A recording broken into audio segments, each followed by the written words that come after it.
என்னடி மீனா, மூஞ்சி ஒரு மாதிரி வச்சிட்டு இருக்கிற? என்னாச்சு? காலேஜ்ல ஏதாச்சும் பிரச்சனையா? சொல்லு. இல்லம்மா, ப்ராஜெக்ட் சப்மிட் பண்ணணும். ஆனா எனக்கு ஐடியாவே வரல. எல்லாரும் சூப்பரா பண்றாங்க, நான் மட்டும்.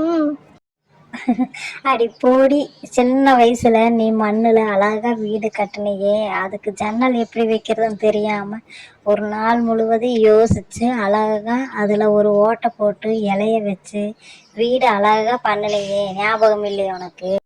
அதுக்கும் இதுக்கும் என்னம்மா சம்பந்தம்? அடி போடி, அப்பவும் உனக்கு உடனே ஐடியா வரல. நீ விடாம யோசிச்சதுனாலதான் உனக்கு ஒரு வழி கிடைச்சது. இப்பவும் அதே மாதிரி தான். நீ மற்றவங்களோட உன்னை கம்பேர் பண்ணாத. உன்னோட ஸ்டைல் என்னவோ அதை யோசி. ஒரு வழி கண்டிப்பா கிடைக்கும். எனக்கு கிராமத்து கைவினை பொருட்கள் பத்தி பண்ணா என்ன? அப்படியா? நம்ம பாட்டி பின்னின கோடை, களிமண்ணால் செஞ்ச பொம்மைகள் எல்லாம் இருக்கே, அதை வச்சு நீயே ஆரம்பி. உனக்கு ஆமாம்மா, தேங்க்ஸ். உங்ககிட்ட பேசினதுல எனக்கு தெளிவாயிடுச்சு. அதுதான் சொன்னேன்.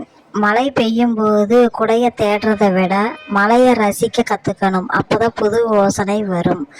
இப்போ காஃபியை குடி, அப்புறமா யோசி. இப்போ மீனா தெளிவா இருந்தா. அவ சிரிச்சுக்கிட்டே அவளோட நோட் புக்கை எடுத்து மழைய ரசிச்சுக்கிட்டே அவளோட வேலைய ஆரம்பிச்சா. இந்த அம்மா பொண்ணு கதை உங்களுக்கு பிடிச்சிருந்தா லைக் பண்ணுங்க, ஷேர் பண்ணுங்க, மறக்காம சப்ஸ்கிரைப் பண்ணிடுங்க. இது போல இன்னும் உங்களுக்கு நிறைய கதை வேணும்னா கமெண்ட் பண்ணுங்க. தொடர்ந்து வீடியோஸ் வரும், பாருங்க.